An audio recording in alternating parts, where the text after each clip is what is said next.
तो आइए अब हम शुरू करते हैं मॉडर्न हिस्ट्री। और मॉडर्न हिस्ट्री में हमारा नेक्स्ट चैप्टर है रिवोल्ट ऑफ 1857।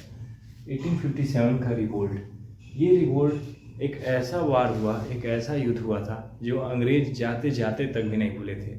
और जब भी आगे आने वाले जितने भी वार होते थे, कोई मूवमेंट होता था, तो उस मूवमेंट में उनको 1857 का कभी भी भूलता नहीं था, जो भी कुछ घटनाएं घटित हुई थी। इट रिवोल्ट 1857 जो है वो कई मुद्दों पे चर्चित में रहा। अलग अलग तरीके के लोग, जितने भी इतिहासकार आए, अलग अलग चीज़ें बताया कि ये युद्ध छिड़ा क्यों, आखिर हुआ क्या था, ठीक है, क्या वजह रही थी। सबके अलग अलग अपने अपने आर्टिकल्स हैं। रिवोल्ट 1857 होता है, इसके बाद से ही क्राउन रूल शुरू हो जाता है। अच्छा, यहाँ तक 1857 तक कंपनी रूल करती है, ठीक है, 1857 तक कंपनी रूल की है, मगर 1857 के बाद आपका 1858 में, ठीक है, आपके कौन होते हैं, क्राउन रूल होता है और गवर्नर जनरल लॉर्ड कैनिंग। इस चैप्टर को स्टार्ट करने से पहले मैं ये बताना चाहता हूँ कि बिहार एसआई, बिहार के अन्य जितने भी एग्ज़ाम हैं, चाहे एसएससी के एग्ज़ाम हो, चाहे एसआई हो, चाहे पीसीएस 70 बीपीएससी के भी हम एक लेक्चर बनाएंगे। उसमें कौन कौन से सब्जेक्ट्स को कवर करना है, कैसे कवर करना है, और असिस्टेंट इंजीनियर, जूनियर इंजीनियर के जितने भी एग्ज़ाम स्टेट लेवल के हैं, उससे भी video lecture, strength of material का हमने शुरू कर दिया है। जो लोग भी जूनियर इंजीनियर की तैयारी कर रहे हैं या करना चाहते हैं, या जो भी कोई कर रहा है, तो आप वहाँ तक हमारे इन वीडियो को ज़रूर शेयर कीजिए, ठीक है। आपका एक छोटा सा एफर्ट हमारे लिए बहुत कुछ मायने रखता है। तो हम रिवोल्ट 1857 का रिवीजन करते हैं, ठीक है। आने वाले बिहार के एसआई वैकेंसी में जो एग्ज़ाम होंगे, वहाँ के लिए एक इम्पॉर्टेंट टॉपिक चैप्टर है। तो ये घटना होती है, स्टार्ट होती है दिसंबर 1856 में। दिसंबर 1856 में ये घटना शुरू होती है। ये होता है कि ऑफिसर डिसाइड करते हैं कि जो ओल्ड ब्राउन बेस गन है, ओल्ड ब्राउन बेस गन जो है, उसको हम चेंज करके इनफील्ड राइफल लाएंगे, ठीक है, इनफील्ड राइफल लाएंगे।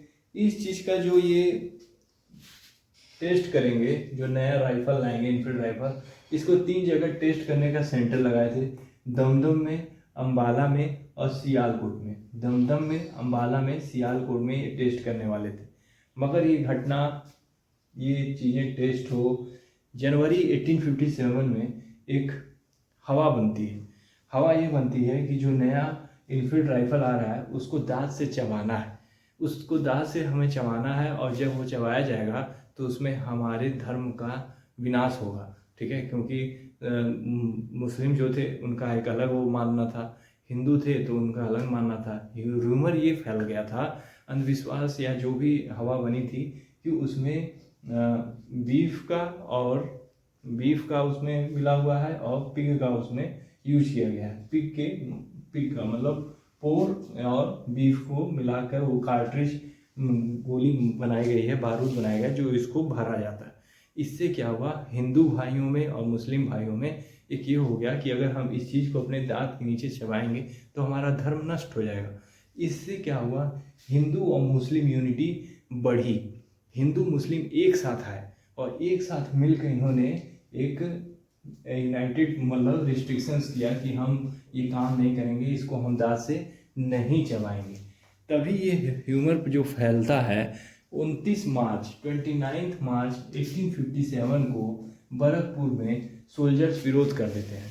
जब ये टेस्टिंग होती है तब बरकपुर जो कोलकाता में पड़ता है, वहाँ पर विरोध हो जाता है, रिफ्यूज़ कर देते हैं कि हम भाई इस चीज़ का इस्तेमाल नहीं करेंगे। ये डेट आपको याद रखना है, 29 मार्च 1857 का डेट था। इसी सोल्जर्स में से सबसे महान क्रांतिकारी निकल के आते हैं, जिनको हम लोग छोटे से, इनके ऊपर फिल्म भी बनी हुई है, आमिर खान इस पे रोल भी कर चुके हैं। मंगल पांडे आते हैं और वो आगे बढ़ के आते हैं और सार्जेंट मेजर को मार देते हैं। उसी गोली से सार्जेंट मेजर के ऊपर फायर कर देते हैं। हालांकि बाद में चल के मंगल पांडे को पकड़ लिया जाता है, उनको फांसी की सज़ा हो जाती है। फिर उसके बाद आगे की बात करते हैं। सबसे बड़ा रिवोल्ट, ये तो कांड हो गया था आपका 29 मार्च 1857 को, ठीक। अप्रैल में इनको फांसी की सजा भी हो जाती है। मेन रिवोल्ट स्टार्ट होता है 10 मई 1857 को। मेन रिवोल्ट जो है वो स्टार्ट होता है 1857 को। मेन रिवोल्ट जो स्टार्ट होता है 1857 को किस नेटिव इन्फेंट्री द्वारा, थर्ड नेटिव इन्फेंट्री द्वारा, मेरठ में, ठीक है। जब ये मेरठ में 1857 को रिवोल्ट स्टार्ट होता है, इस विरोध का सबसे बड़ा कारण ये बनता है कि बहुत तरह के अपने आपसी दिक्कतें थी। किसी को इकोनॉमिकली दिक्कत हो रही थी, किसी को सैलरी की दिक्कत थी, ठीक है। तो हर वर्ग एकदम त्रस्त हो गया था अंग्रेजों से, ठीक है। यही र्यूमर अभी भी बहला था कि अंग्रेज जो है यहाँ आके धर्म नष्ट करना चाहते हैं, ठीक है। हिंदू मुस्लिम भाइयों के जो धर्म हैं उनको ख़त्म करना चाहते हैं, अपना खुद का धर्म स्थापित करना चाहते हैं। अब किसी के धर्म के ऊपर अटैक करोगे तो भाई उसका तो इन्होंने उस चीज़ को भी देखा, उसका असर इनके ऊपर पड़ा, ठीक है।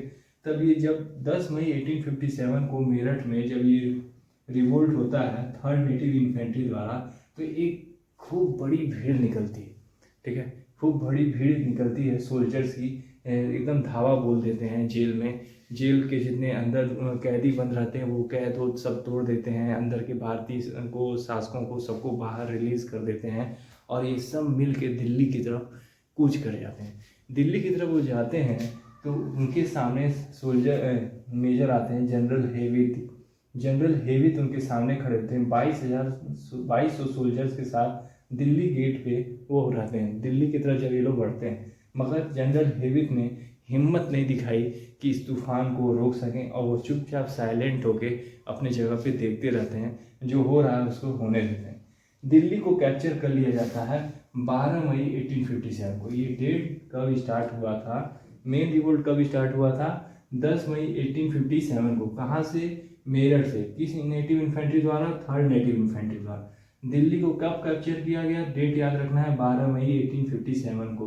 बिहार का जो एग्ज़ाम है, जितने एग्ज़ाम है BSSC या बिहार SI, उत्तराखंड में अभी उत्तराखंड SSC का पेपर एग्ज़ाम फॉर्म आ गया है। ये सब डेट जो है आपको इम्पॉर्टेंट है। 12 मई 1857 को दिल्ली को कैप्चर किया जाता है। दूसरे दिन ही कैप्चर हो जाता है 12 मई 1857। ये रिवोल्ट 1857 की समरी है। आगे भी इसके आगे बहुत कुछ है। रिवोल्ट 1857 का सिंबल रखा गया है lotus and roti. Lotus and roti आपको याद रखना है, क्वेश्चन पूछ सकता है। लोटस एंड रोटी सिंबल रखा गया है। Symbol of this revolt is, symbol था इस रिवोल्ट के लिए रखा गया था लोटस, कमल का फूल और रोटी। कमल का फूल और रोटी, कमल का फूल और रोटी रखा गया। खान अब्दुल जाफर खान जो है, खान अब्दुल जाफर खान है। खान बहादुर was the former ruler of Rohilkhand, led the revolt from Bareilly. Khan Bahadur जो थे फॉर्मर रूलर थे, रुहेलखंड के पहले वो रूलर थे जो बरेली से रूल कर रहे थे। उनको गवर्नर जनरल बनाया जाता है अपने बहादुर शाह जाफर टू का। उनको गवर्नर बनाया जाता है as a viceroy of Mughal king Bahadur Shah two. Khan Bahadur जो हैं, जो रुहेलखंड के रूलर थे, इसको याद रखिएगा। खान बहादुर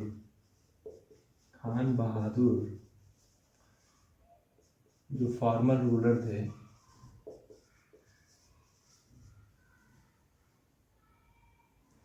इनको जो है बहादुर शाह टू का वाइसराय घोषित किया जाता है। और बहादुर शाह टू को फिर से जनता एज अ किंग बनाती है, मेन लीडर बनाती है, इनको तैयार करती है, इनको पैलेस करती है कि आप हमारे लीडर बन के रहिए, बाकी सब हम करेंगे। बाद में ये भी जाके ये सब घटना जाके बता देते हैं अंग्रेजों को, अंग्रेज तैयार हो जाते हैं। धीरे धीरे रिवोल्ट का सप्रेशन स्टार्ट हो जाता है। झांसी से स्टार्ट होता है, रानी लक्ष्मीबाई आती हैं, ठीक है। तो इसके आगे का भी मेन चैप्टर है, ठीक है। अभी तो ये स्टार्ट है, ठीक है। कब रिवोल्ट स्टार्ट हुआ, कहाँ पे स्टार्ट हुआ, झांसी में कब स्टार्ट हुआ, सतारा में कब स्टार्ट हुआ, कब ख़त्म हुआ, मेन लीडर कौन थे, ठीक है।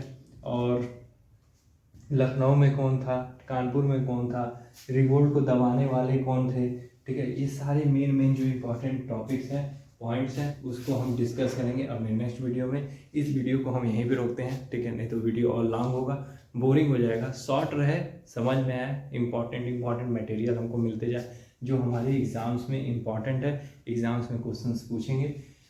इसी के साथ वीडियो हमारी अच्छी लगे तो लाइक शेयर सब्सक्राइब जरूर कीजिए। मिलते हैं आपसे नेक्स्ट वीडियो में, तब तक के लिए बाय बाय।